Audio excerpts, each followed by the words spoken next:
Good morning. How's it going, guys? So, happy President's Day to everyone from the United States, and happy Family Day to everyone in Canada.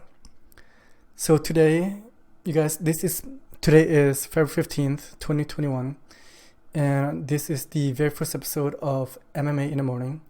I will try to do this every day, Monday to Friday. So, let's get on to it. I'm just start off with the rundown, which is the topic of the conversation today. I am going to start off with the quick recap from UFC 258. And then next is going to be what's next for Kamaru Usman. And also today there was a retirement from Stefan Struve. And the final topic of the conversation today, we're going to have Dustin Poirier versus Conor McGreger3. Are you excited? Here are my thoughts. Okay, so I'm just jump into it. UFC 258 take place at the UFC Apex from Las Vegas, Nevada. In the main event, we have Kamaru Usman taking on Gilbert Burns.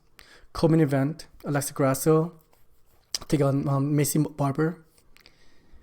And the third fight that I would like to talk about is Kevin Gastelum taking on Ian Hishin. I don't know his name. So if you've not seen it, Gastelum won, which he really needed.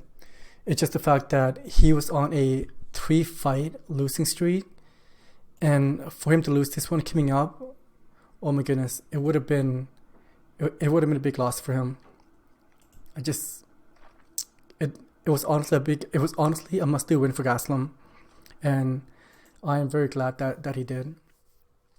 And in the co-main event, we have Macy Barber taking on Alexa Grasso. And you know what? I picked Alexa Grasso for this one for the win. And I got that one right. And it's just the fact that the reason why I choose Alexis for the win, I believe that Macy choosing too much time off from the UFC. I believe that this is her first fight since January of 2019. And that's over a year. And you know what? She's still very young. She's only 22. She's got a long way to go. And also the main event, we got Gilbert Burns taking on Kamaru Usman. For this one right here, I picked Gilbert Burns for the win. I thought that Gilbert was gonna win this one, but we all know what happened there. Usman beat Gilbert Burns in round three, and with the TKO stoppage. And with that was 3 wins in a row for him. 3 wins in a row. So, yeah. And also the bonus for tonight, the fight of the night. We got, let me have a look here. We got Anthony Hernandez, Julia Marquez, Poliana Viviana, Kamaru Usman, the champ. And yes, if you guys are wondering, it is the same Julia Marquez who asked Miley Cyrus if she could be his Valentine. And you know what? He got a reply. He got a reply, and she requested for him to save MC, which is Miley Cyrus, on his chest. And she said that she will be his. However, instead of doing that, he tweeted her back for her to put, if you guys don't know, Julius Marquez, his nickname is the Cuban Mr. Crisis. He tweets back. He also wanted her to put down his nickname on top of her belly button. Not permanently, but that's what he asked. And so I checked out her Twitter feed, and it didn't seem like that went well. Yeah, that was unfortunate. So I don't know what to say about that, because I think he kind of blew that one. And also the winner tonight, the performer and the bonus of tonight was $50,000. Congratulations to all the men and the ladies. $50,000. Okay. And now we are going to head down to topic number 2. Topic number 2 is what's next? What's next for the champ, Kamaru Usman, the defending UFC welterweight champion? And here are my quick thoughts about it. And you guys, I believe right now for Kamaru Usman, there is two fights to make. As a fan, for entertainment, I would like to see him fight Jorge Masvidal. It's just to believe that I find Masvidal is very entertaining. And also, I want Kamaru to fight for the BMF title. I realized that they have already fought once, but the first one, I believe that it shouldn't really count. It's just the fact that, well, Jorge, he didn't have a full fight camp. I believe it was a 14 days notice. And after Jorge's fight between Nate Diaz to win the BMF title and the way that he finished Ben Askren, I just think that he could do better. Like, that was not his best performance. So as an entertainer of what I want to see, that is my first choice for Kamaru Usman next defense. But however, there's also another person that is in line, and that is Leon Edwards.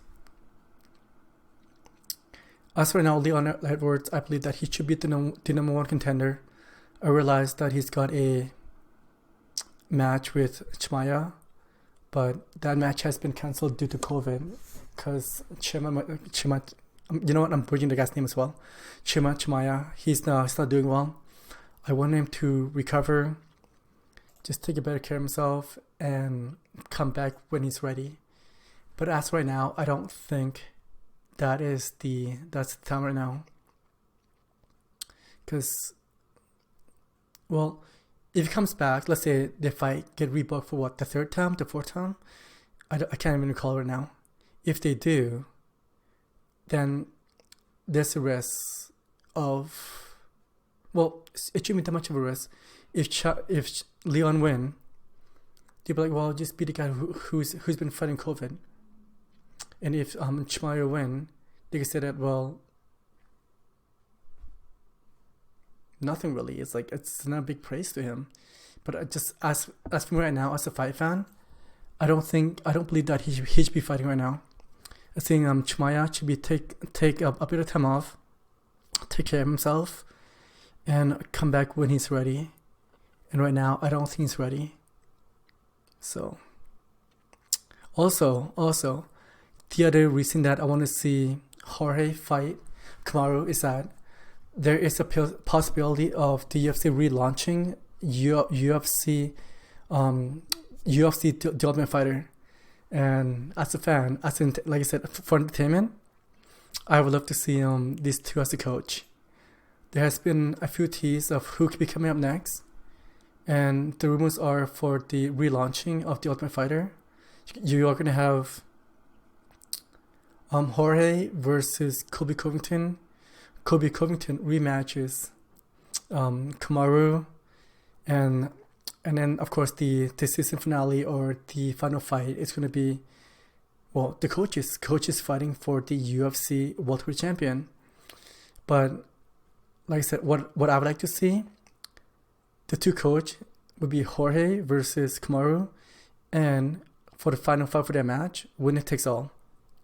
I realized that Jorge and Kamaru has already fought, but like I said, Jorge, he didn't really have a full fight camp.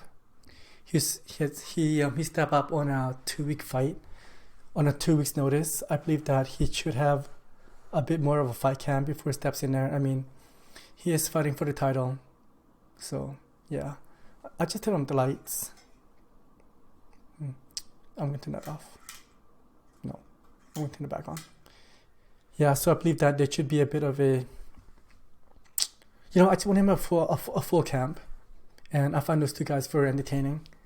So yeah, that's another thought for what I believe what should be next for Kamaru. So yeah. Well, you guys, tell me what you think as we are heading on to topic number 3. And the topic number 3 today is the retirement of Stefan Struve.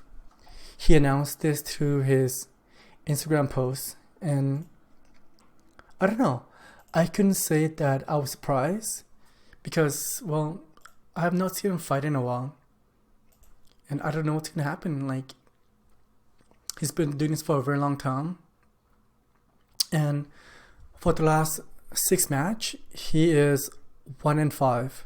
So that's 1 win, 5 loss. And his last 6 fights, the last one was against Taya Teresa. Yeah. That's a loss. Then lost to Ben Rothwell. Then he beat Marcos Lima. Then lost to Marcin Tybura. Then lost to Andrei Arlovski. Then lost to Alexander Volkov. Man, that is crazy. Because I still remember, like, this is the guy who beat the current champ right now. He beat Stipe. And I've been following his fight since the beginning. I'm looking at his record right now. I'm looking at his debut. His debut was in UFC 95. The main event was Sanchez versus Stevenson. And his first opponents on that fight was Junior Dos Santos, and he lost that fight too. But you know what? You can't. It's just painful because I'm all about the old guard, but if it's time, it's time. You can't tell the guy. You cannot ask the guy to stay and fight when he wants to retire. Especially on the last few records there. I mean, 1-5. And previously before that win, it was 2016. He defeated Daniel Omelchek. And before that, he went on a 1-5 fight, 1-5 losing. So, Stefan, thank you very much. The doors are not closed. I am sure that they will welcome you if you want to come back. I mean, I don't think this guy has ever said no to a fight. So, yeah. It's tough to see him go, but I think it's for the best for his career. It's for his future. You know, who am I to say? Oh, I just did, but thank you very much. Thank you for everything that you brought to the sport of MMA and for all these years. I really appreciate it. So, thanks.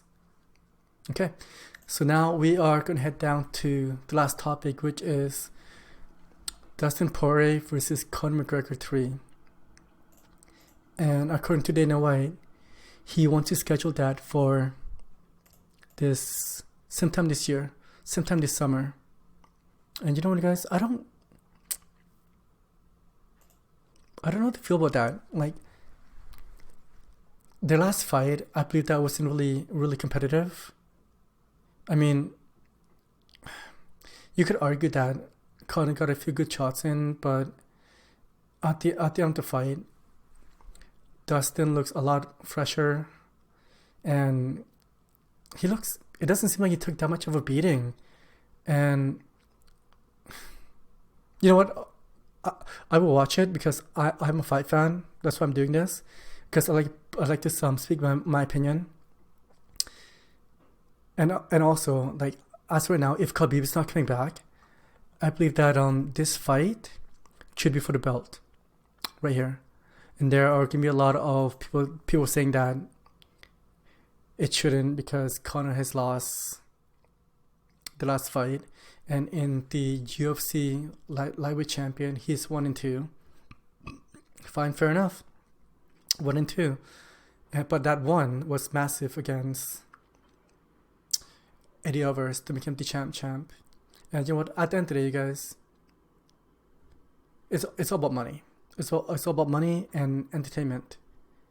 And he will bring a lot of money to the UFC. And it is going to be a rubber match between these two. They are 1-1 at the moment. And if Khabib's not coming back, might as well toss in the UFC lightweight in there. It doesn't hurt. I mean, it will 100% add to the pay-per-view sale. McGregor is a big name, you know. And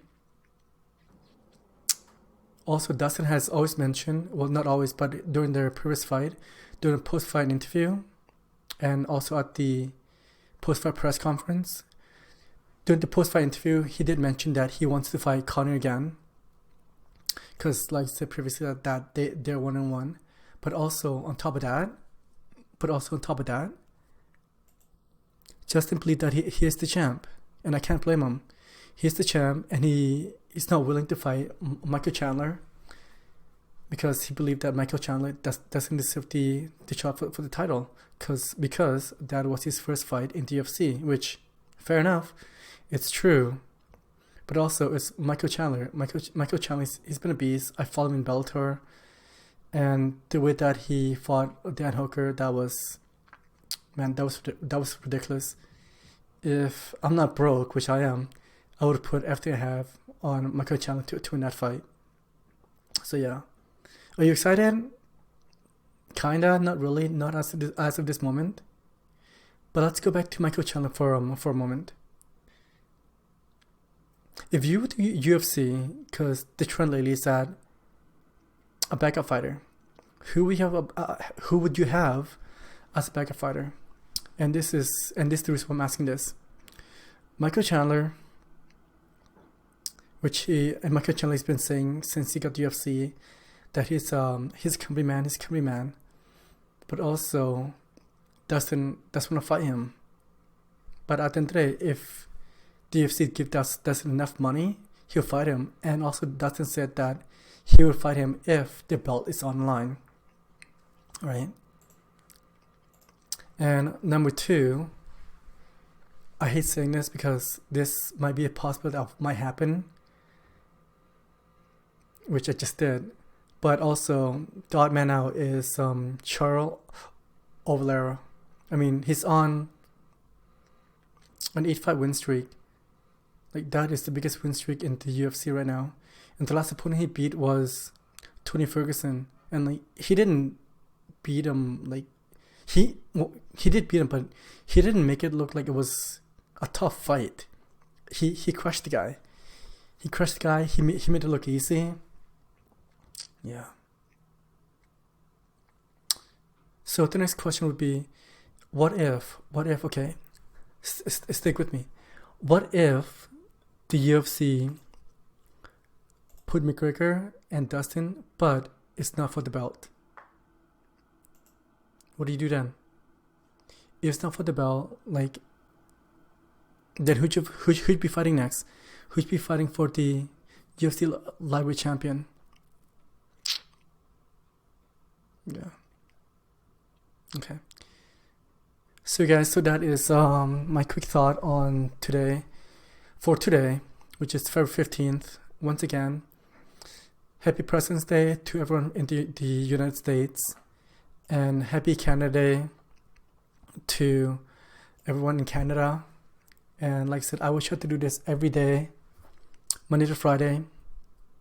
And if you're not, please comment, rate, and subscribe. Tell me what you think.